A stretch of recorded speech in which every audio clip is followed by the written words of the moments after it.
from NBC News. This is Today at 35. Here now are Bryant Gumbel and Jane Pauley. Good evening. Welcome to Today at 35 and our family reunion. We like to think of ourselves as a family here on Today, and like any other family, we are most proud of our family album. Check out some of these pictures. Frank Blair joined Today as a newsman in 1953. He found a home here, and he stayed with the show longer than anybody, 22 years. Tom Brokaw joined Today in 1976 as the host. And Tom stayed 5 years. By the way, he's still in the building, anchoring NBC Nightly News. John Chancellor became Today's second host in 1961, succeeding Dave Garroway. Now John's senior commentator of NBC News. Hugh Downs joined Today in 1962 as the host. Now with more than 10,000 hours of network television airtime behind him, he co-hosts 2020 these days. Betty Furness became a Today contributor in 1975. She was co-host for a while, and Betty's still with us. She's Today's consumer reporter. After hanging up his baseball spikes, Joe Garagiola became a regular Today panelist back in 1967, and Joe is still working for the Peacock as a sportscaster. Jim Hartz first appeared on Today in 1974 as co-host. And now Jim's seen on the PBS program Innovation. They called them Today Girls when Florence Henderson was one in 1959. Now the musical comedy star has her own cable show. Jack LaScooley was an original. He was behind the window that very first morning when Today was born in 1952. He's taking it a little easier these days. 1955 was a big year for one Lee Merriweather. She was Miss America and a Today girl. These days she keeps busy acting and producing. Edwin Newman joined Today in 1961 as a newsman and remained a frequent contributor until he retired from NBC in 1984. Now that he's retired, he's busier than ever. Helen O'Connell became a Today girl in 1956. And now she's doing what she does best, singing in some of the better rooms around the country. Betsy Palmer, a Today girl in 1958, went on to star on stage and in movies and television, a career that she is still actively pursuing. John Palmer joined Today as a newsman in 1982. It's an assignment he obviously enjoys, since he's still at it. Willard Scott became a Today regular in 1980, signing on as a weatherman and raconteur. It's a role that's expanded, and so is Willard. Gene Shalit opened up his Critics' Corner on Today in 1973. That's what I want to talk to you about this morning. And Gene's still doing business from the same location. Barbara Walters joined Today in 1961 as a writer. She later co-hosted the show. Now she's on 2020 and, of course, has her own TV specials. Sylvester Pat Weaver was the NBC executive who dreamed up Today's show. All of this is his baby, which he enjoys these days from retirement.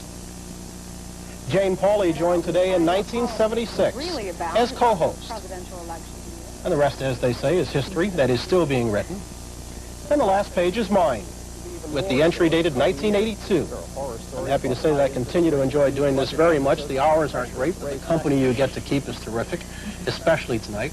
Yes, our beginnings were humble. Dave Garroway and a staff of 35, working in a storefront with people looking in the window. The critics all laughed and said it wouldn't last even 13 weeks. Today, January 14th, 1952.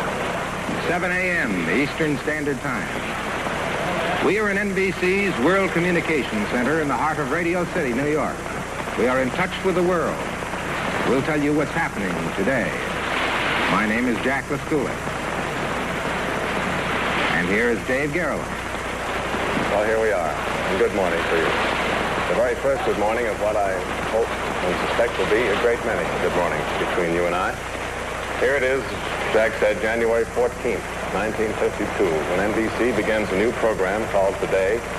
And if it doesn't sound too revolutionary, I really believe it begins a new kind of television. Well, Mr. Garroway, as it turns out, was not overstating the case. What they were doing was indeed revolutionary. We've kind of recreated Dave's old set here. This is not the original. But joining us now to take a look back at those early days those initial years of today are Hugh Downs, Tom Brokaw, Frank Blair. Good evening, gentlemen. Frank, did you feel like a pioneer of a sort? Definitely. That was one of the things that inspired us, held us together.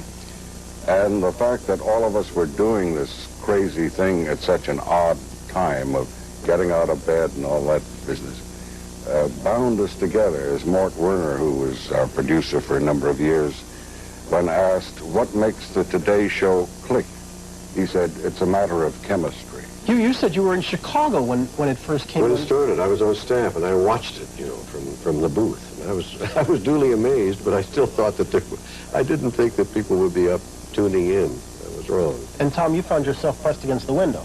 I did. You know, at the Today Show, and I sit here and think about it, these were my heroes. You know, I was growing up out there in South Dakota, and television truly was my window on the world. And good morning. It's our last morning in Holland. I think that this program particularly, which was always on in our household in the morning, and I helped raise my sights, as it were. And I remember being able to see parts of the world and become familiar with world leaders through Today, and it made me think, gee, there's a wider world out there that I ought to go exploring. As I look back on it now, personally, I think these are the good old days. Not These were... Yeah, but they were different, and there were things about the old days that were really golden in memory.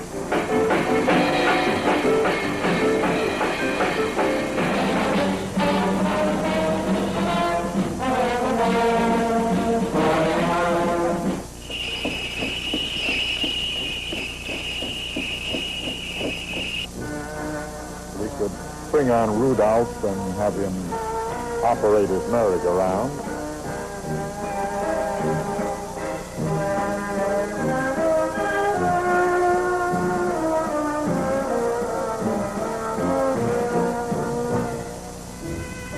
The show was criticized when we brought the chimpanzee in, but there was a reason for that. The thought being that children would turn on the TV set to see the antics of the chimpanzee, and then their parents would discover that there's also a news program going on here. I think it worked, so we all owe a debt of gratitude to dear J. Fred Muggs, wherever you are. Tom, your thoughts. Was the concept perfect and even we couldn't destroy it? I think despite our flaws, and I think that there have been some along the way, I think that the concept was excellent. I think Pat Weaver gets a lot of credit for being a visionary. I think that television was coming online. There were a lot of them in the households, and as I say, I think it was a medium of discovery for a lot of people. They could kind of get up in the morning and, as it were, plug into the world through this program, in good times and bad.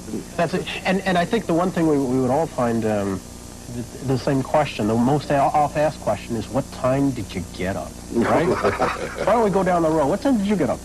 At 3 o'clock. 3 o'clock. I lived up in Connecticut. It took an hour to commute. That is pioneer spirit. Well, when I first arrived, and I came off of the White House beat as a correspondent, I got up at 4, and I thought I'd made the worst mistake of my life. I mean, I walked on the wall for about 6 months that I was on this. It was really hard. Then I adjusted, and I could get up as late as 4:45. Yeah. I used to lie in bed, I'd hear that alarm ring, and I'd think, should I phone in my resignation, or should I? As soon as I got showered, I felt fine. By the way, I'm 4:15, not that it counts. I just got one final question, since I'm the one that's still here working this and still getting up early. Do you appreciate Today more after you leave it than you did when you were there?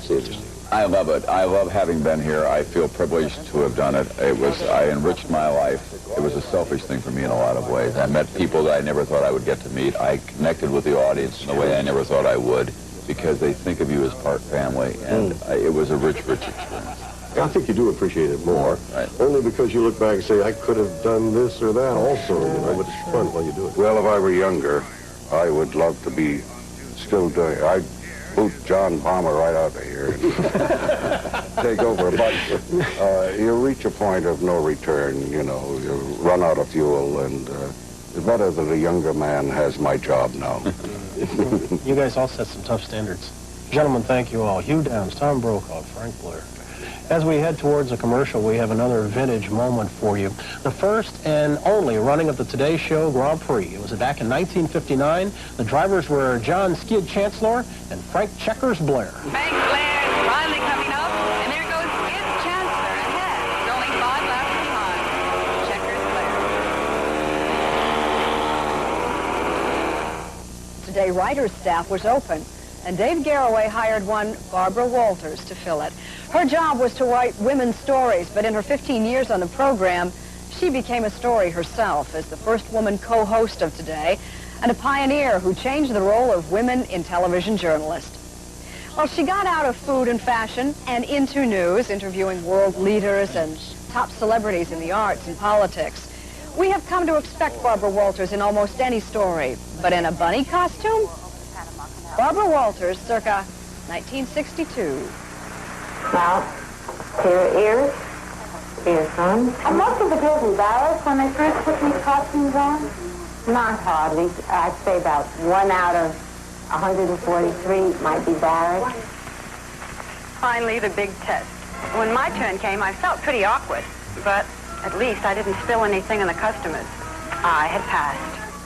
And that's it. That's bunny school. You should be pleased. You make a very cute bunny.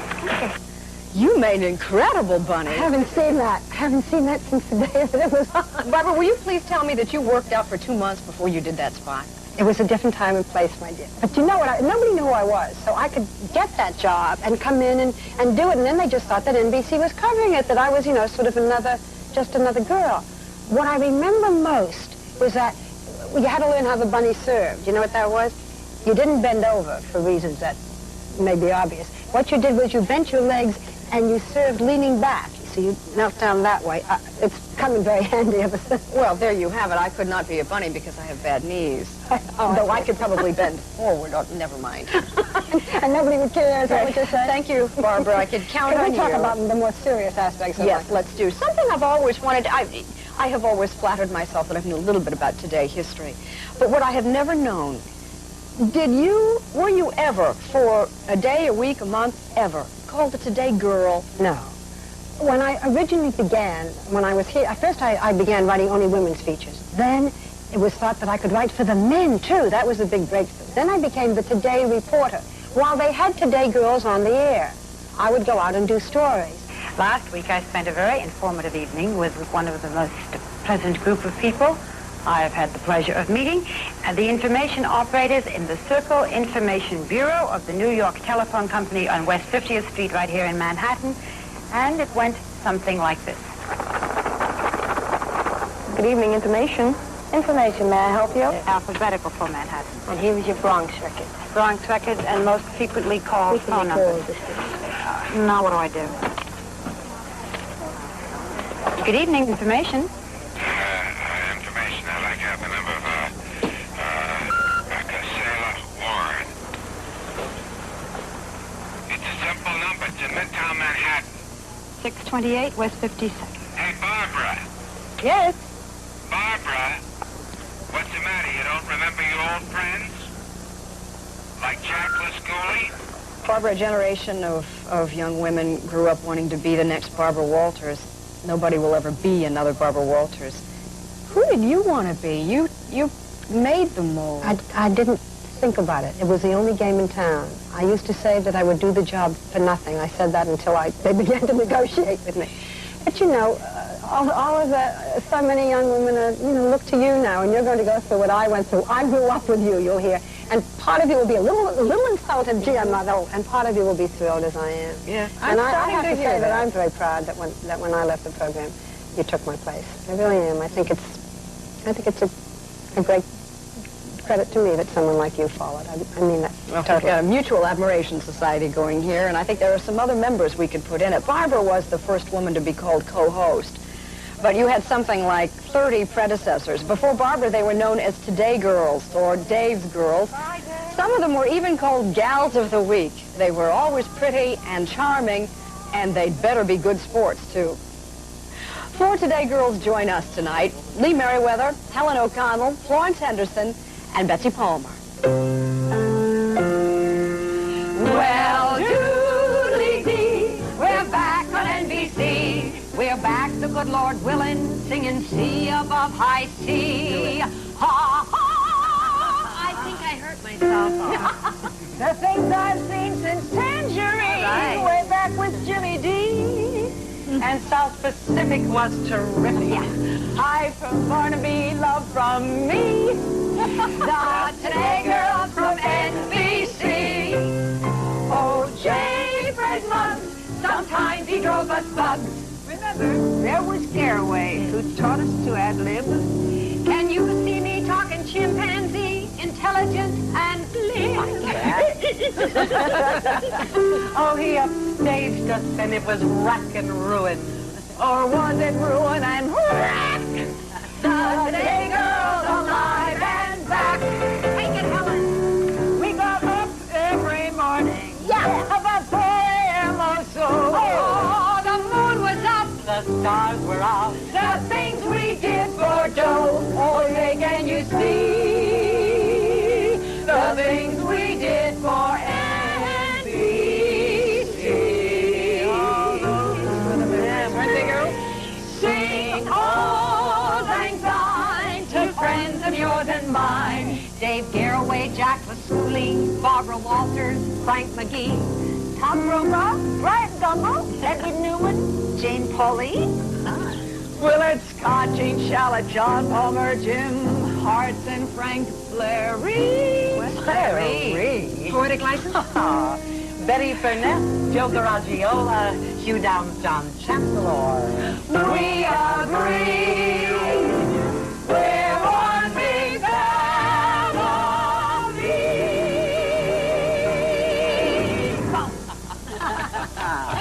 And I'm wondering, maybe if I gave them some of the money back, they'd let me sing, and I could call myself Jane Pauley.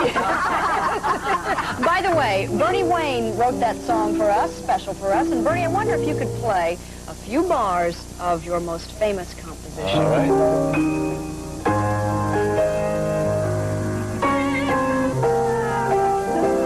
Which is interesting because Lee Merriweather, Miss America, 1955, was probably the first Miss America to hear that. Yeah.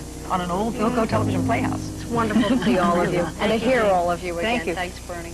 If anybody appreciated the Today Girls, it was Harpo Marx. Here's another vintage moment from 1961. Harpo, I know you have many and varied interests, and the harp is only one of them. And Harpo, I said you have many and varied interests, and the harp is only... Harpo? Oh, no.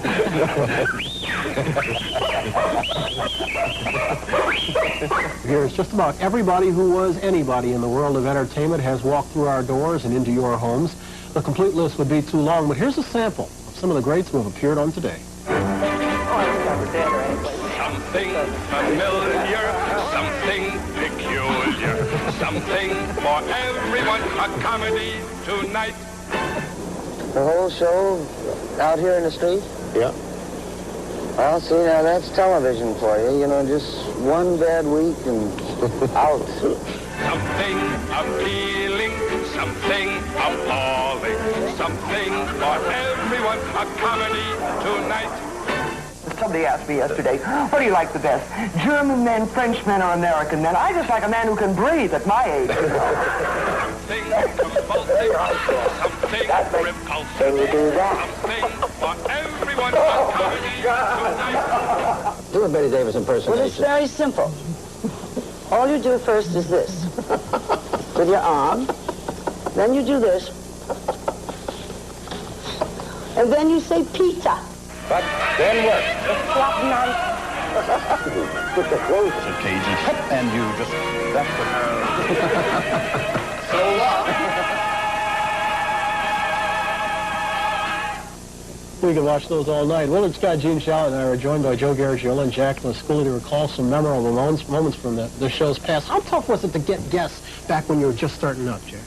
It was very tough, but we had to ad-lib on these things. For instance, one day, Ava Gardner had promised to come and do the show early in the morning, and she didn't show.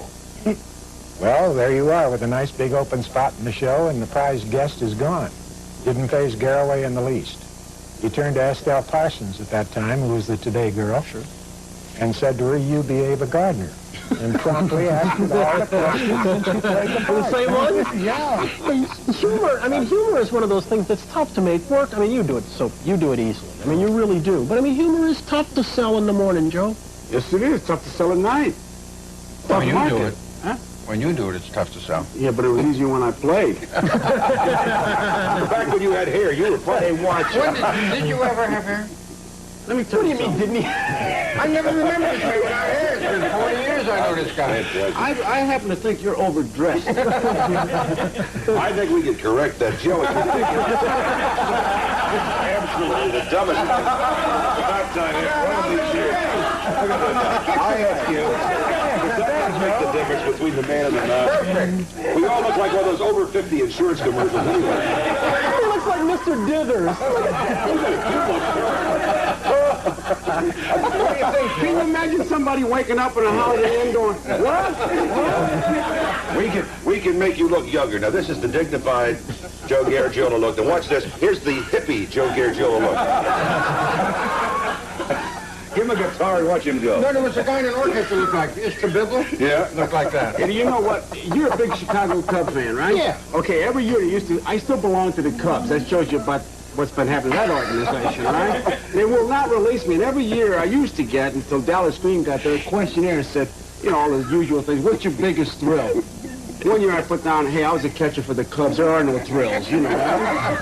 The other time I got mad, I said, my biggest thrill was when I made my first communion, I had dandruff on my shoulder. That's the last time I had dandruff, you know. Obviously, most of the things that happen on a program that are funny are not scripted. As with any live television program, today is logged. It's funny, but embarrassing moments. Not all of them were Joe's. Take a look at a few of them. Ah, here he comes now. Right through the window. I'm sorry, but I couldn't get a taxi this morning. I've always wanted to work in a chocolate factory. Holy mackerel! I think I've died and going to heaven. This is Joe Garagiola in the Baltimore Clubhouse, and these are the Back is matter, isn't it? I mean, I don't know how much a hairpiece costs. I mean, By the hair. This one was $29.95. no, seriously. What does a good piece cost? This was the...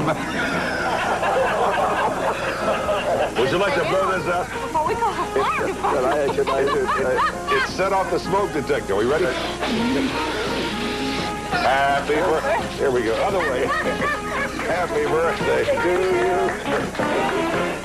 So it didn't always work like it was supposed to. And you even, sometimes when you got the words right, people took them wrong, right? What was the one you... To the critics' corner here. It's live, naturally.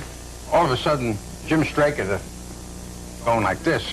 Out. You got to cut the review short. We're out of time. So I said, it was Benji, the dog. Yeah. I said, Benji's okay. I think it's time for this message. Okay? Yeah. Next day I'm walking down the street, about a few days later, I'm walking in Rockefeller Plaza, a little theater called the Guild. I was walking with David Brown, the movie producer. I fell on the ground. He thought I had a stroke, a seizure. I was laughing so hard. I looked up on the marquee for that movie. It said, I think it's time for this message. Gene Shalit today.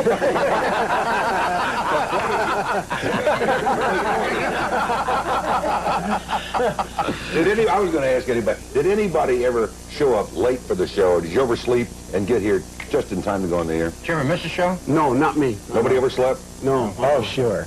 Did you? Sure. I overslept once. It's the most terrifying feeling in the world. What happened? Where were you, in the apartment nearby to get to... No, I was out in Garden City, Long Island. That's a problem. What time did you wake up? And I woke up at, I believe it was 5:45. And panic. You know, you just... in the evening or morning? Do you know what it is? Did you make it? Yeah, I didn't make it on time. I came in at 8:30, and we had a habit in those days, if you made a mistake, they cut your tie off. Great. It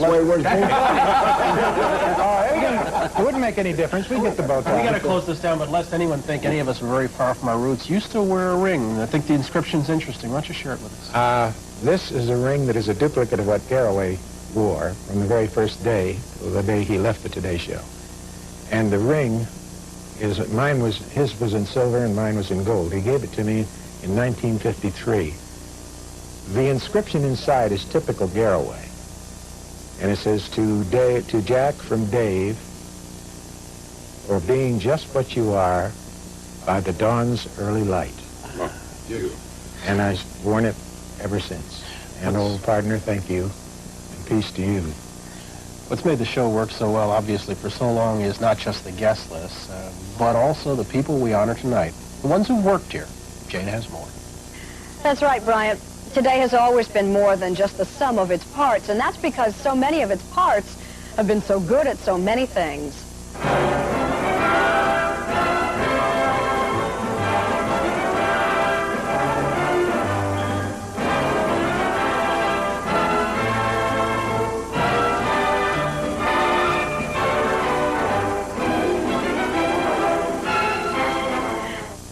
And Betty Furness fits the mold. Going back a dozen years or more, Betty's contributions include sitting in for Barbara Walters, co-hosting the program in her own right in 1976, and her consumer reports, which are still a regular Today staple. Betty, you didn't always want to be a Today girl, but sort of. I did, Jane. I was a friend of Dave Garroway's, so I watched the very first show, and when they began to put girls on, I was a girl, and I was dying to get on the show. Nobody would even talk to me. Why not? Well, I was doing commercials at the time over at CBS, and I don't know, they simply didn't want me. And when I stopped doing commercials, I called and said, maybe they want me now? They'd never even call me back. Well, they did eventually find you. How did that come to be? They found me out in the hallway here. I came to work as a consumer reporter for the local show, and one day Stuart Schulberg, the then producer, was standing out waiting for an elevator, as I was, and he said, would you like to step in for Barbara Walters when she's on vacation some week? And I turned around to see who he was talking to. I couldn't believe it. I was stunned. I was so thrilled. I came in at the top. Yeah. Betty, I know the feeling. I'm going to interrupt this for another vintage moment, but this comes at my friend's expense because she's been having some laughs with everybody else, right? One of our favorite vintage moments came during our coverage of the '84 Republican, you remember, convention in Dallas. I smoke cigars every now and then, but Jane gave in the heavy political atmosphere of those smoke-filled back rooms. Watch this. Let her have a cigar. No, I know what she wants to do. She wants to show the end of it, right? I don't. Oh, you're going to take a hit on it. You going to take a ball? Now, does that look ridiculous? I want a copy of that tape. I want that tape for my audition reel.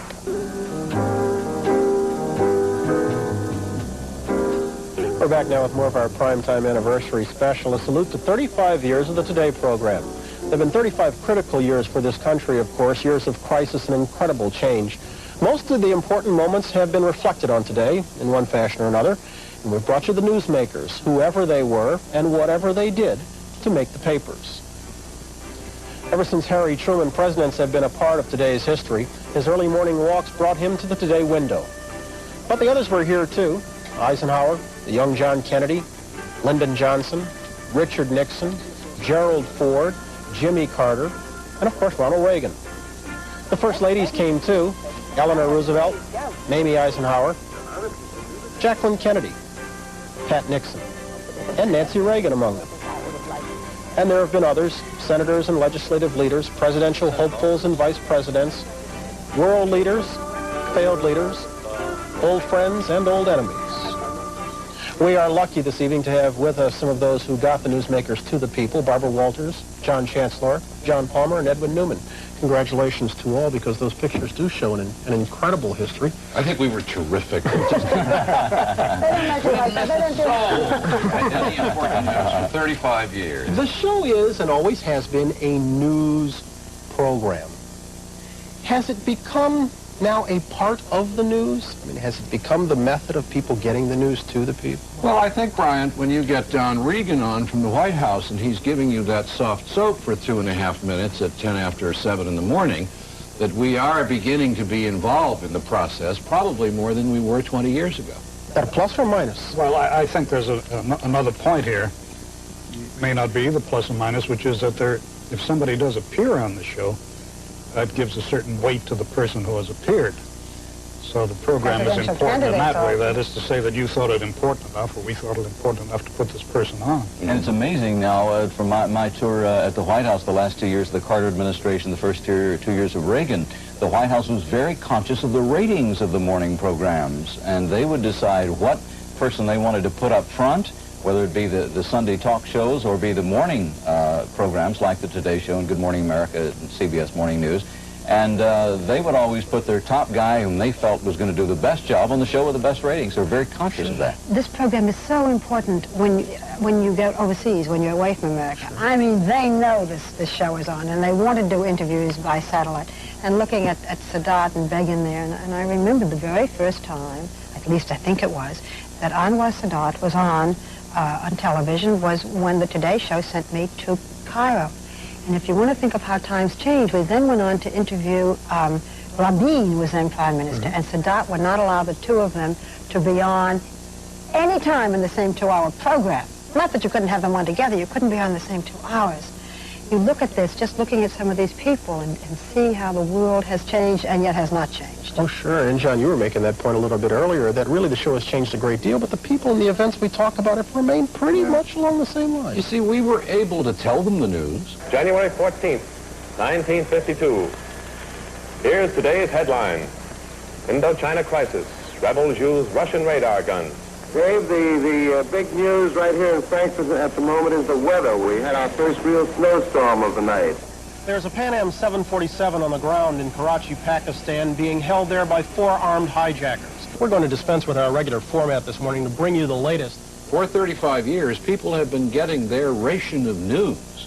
It's just that we're better at it now, these days, than we used to. You know, by the way, it wasn't always a news program. When it was on with Dave Garroway, it was under the entertainment department. It was when John Chancellor came in, but it was under the news department. That's right. When the news department took it over, Ed and I came to work on it, and we brought with us, Barbara, as you know, we brought with us some standards about the host didn't do commercials, some of those things that we brought. NBC didn't like that one bit, incidentally. They felt it was losing them money, but they stuck with us because it was the news division that was doing it. There was some pressure on you, John. There was indeed. I threw a vice president of NBC out of my office one day. that. As Ed Newman sat there with eyes as big as saucers. Where is that man now? Now he's no longer with us. It was him with him and him one.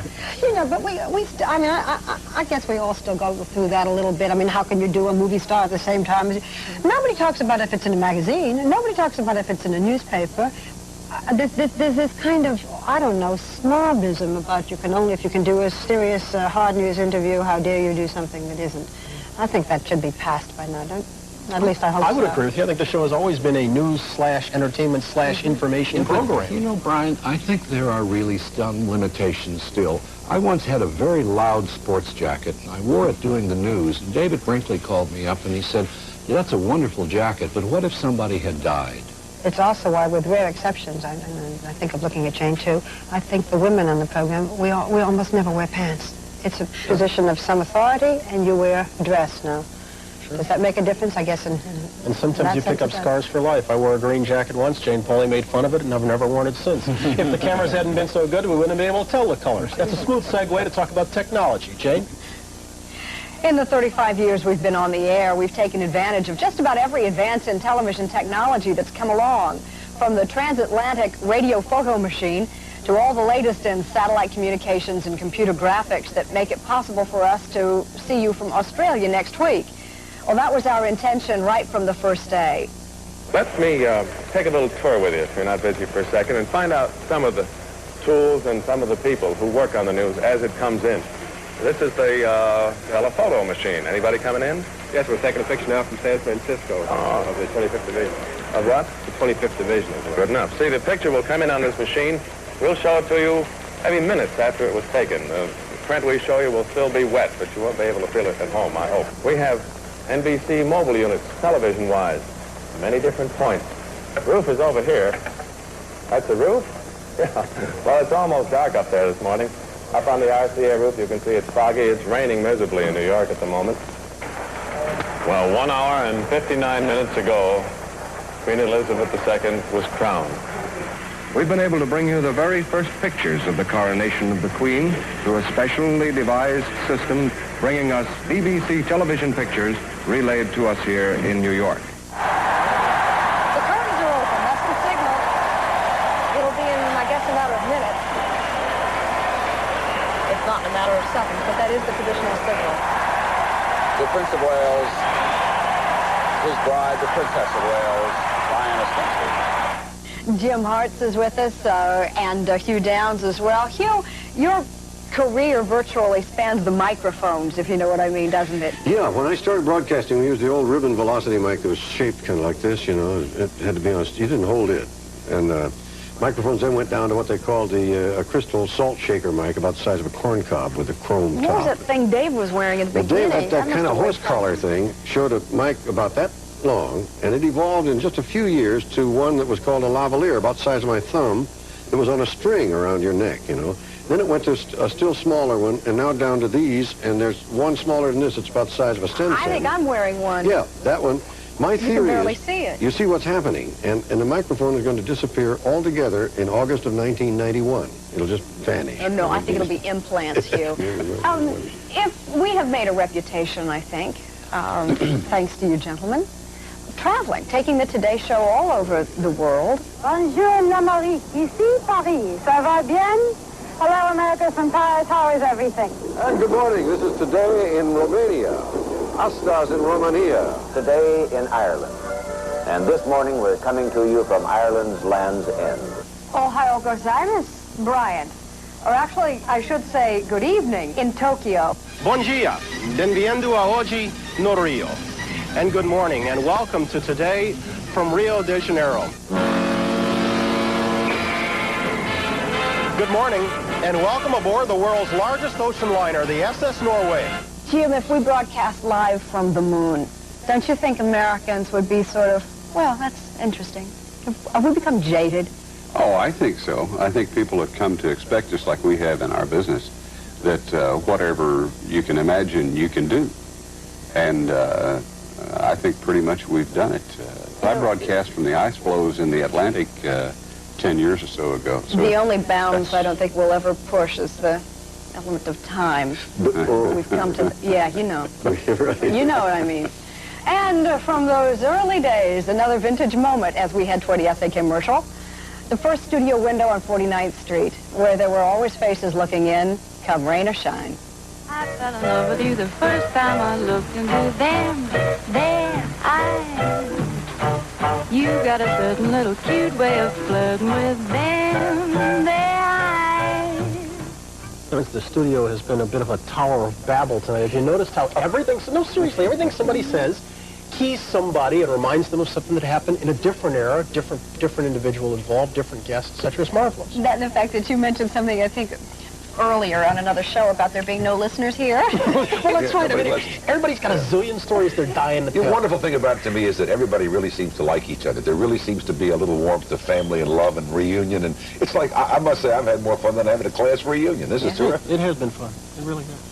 Well, we've been thinking, looking back, but we're also thinking ahead. We've been wondering what the Today Show will be like in the future. So, through the magic of computers, we sent a rather reluctant Mike Leonard 35 years ahead to the year 2022 to find out how our 70th anniversary show will be done.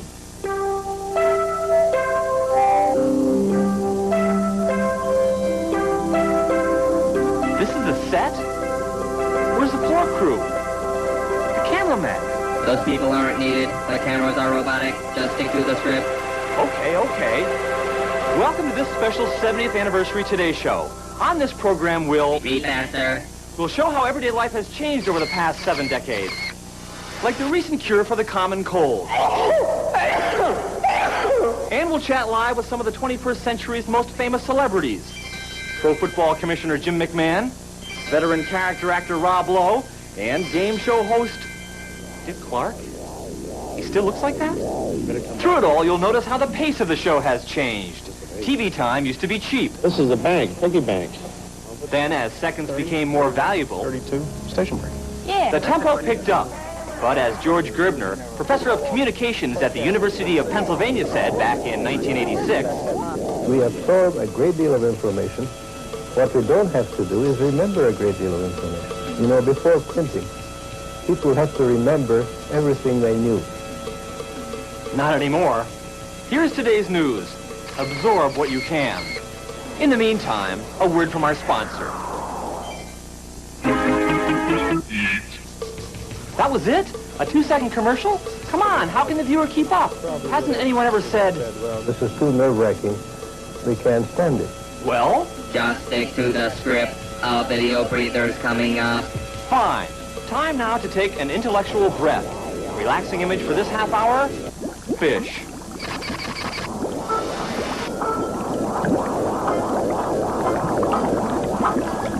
Feel better? Good. Now the weather. A typical January day around the country. Clear and warm in L.A.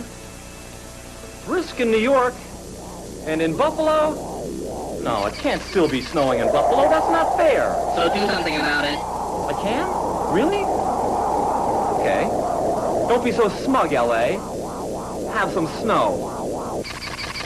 What a gadget. And speaking of gadgets, today viewers have always been interested in the latest technology.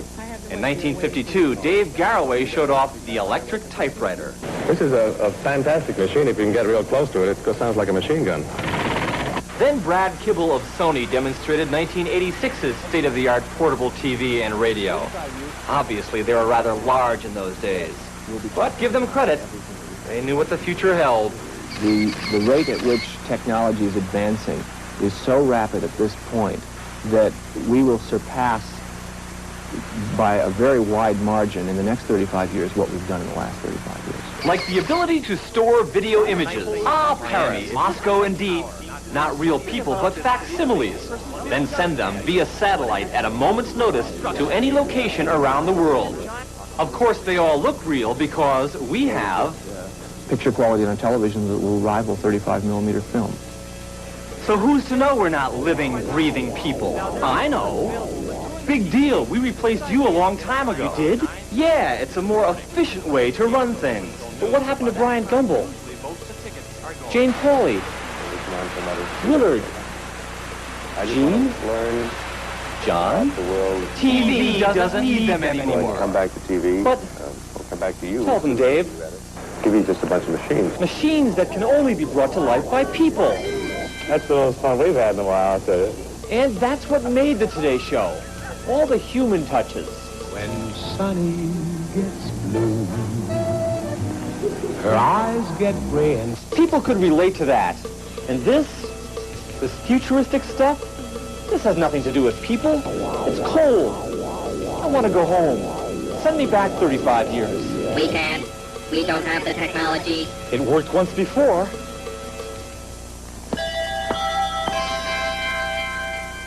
But then that was before computers. Bryant? Jane? Do you know how to work these things? Mike could well try perhaps the rewind button. Now a more serious visionary look at the future of television and our own show from Sylvester Pat Weaver. He, of course, is the man who invented both the Today and Tonight programs and the Spectacular, which evolved into the TV specials we know today.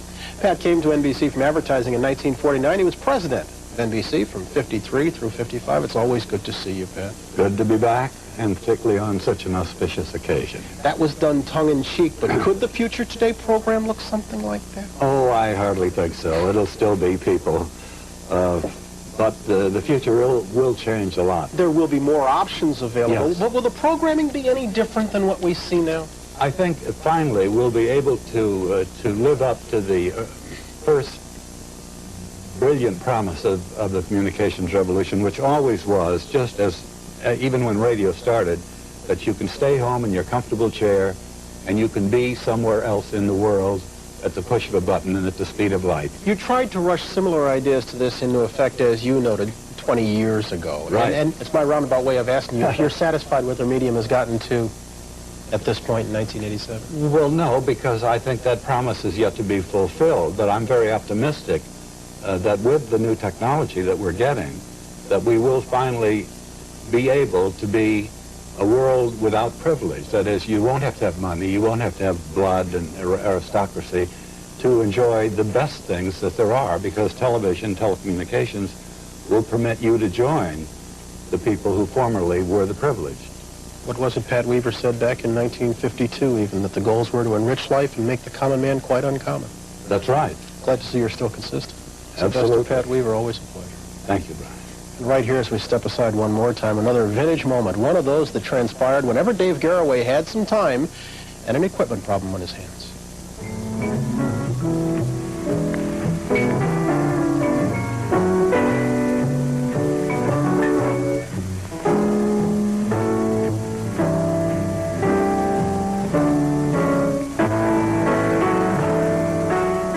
Lauer tonight, we do thank you for helping us celebrate 35 years of today. We want to thank all our friends here who have made those 35 years possible. And we want to thank two friends who are no longer with us. Frank McGee brought a distinguished career in journalism with him when he became the host of Today in 1971. And before he died 3 years later, the quiet man from Oklahoma made a lot of new friends, both for himself and for this program. Then there was the man in the bow tie and horn rims with a wry sense of humor, who was the first to do what we do here, We want to remember Dave Garroway tonight as we always remember him, on some weekday morning, sometime in the 50s, in living black and white, slightly bemused by the world around him, and believing that a little whimsy never hurt anybody. The environment you live in inevitably influences your personality. I wonder how ours is going to get influenced living as often as we do, many hours a day, in this strange and unique room. This is the only room in the world like the one we live in, with many lights. Wonder if we'll have lights growing out of our heads someday.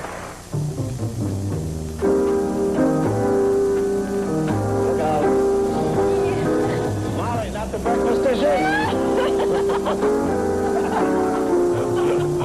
I was wondering how he lived to tell the story.